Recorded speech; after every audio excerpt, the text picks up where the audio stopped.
Rún na chéad wahanna vótála ag híine go chlog a réad am na héireann in Indiana agus Kentucky. Go gairid in the sin, bhí se gathúr go meach Kentucky ag na poblachtánaí. Sin a hála go dibhin, agus thug iarrthóir na néon laithithe Kamala Harris lethe Vermont. Ach bhí an chéad mhua mór ag Donald Trump lua go maith nar a thug se leis Miami-Dade County i Florida a bhí goram ach anois atá ag na poblachtánaí. An sin North Carolina, ceann go na stáit mú a mín cuimhlint an I dabhacháin Mheiriceá. An sin d'fhaighde leis Georgia a chuirt leis agus Pennsylvania in the sin.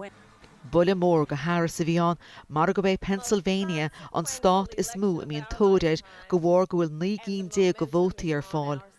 Chur Pennsylvania go mór le vótaí Trump agus bhí sé anois go mór chun tosaí ar Harris.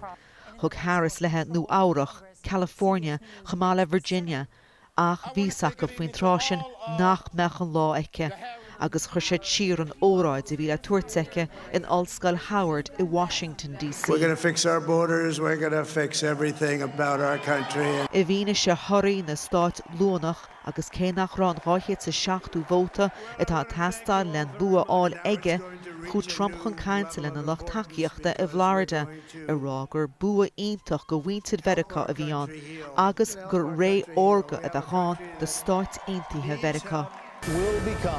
Nuair a thug Trump leis Wisconsin, dearbhíú ag leabhar héise de am na héireann go raibh Trump tofa, an 47 uachtar ar Mheiriceá agus é 8,010 le cos na trí scóis. Chur ceannarí idirnáisiúnta go háirdachas an núl gon uachtarán nó thofa ar na meán chóisialta inniu.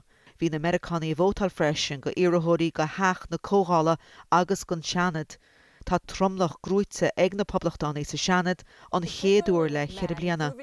Tá cá ar bun go fóil go heach na cógála tora a mé antionchar aige ar rá an uachtaráin nó a chud planana a chuid I gcrích.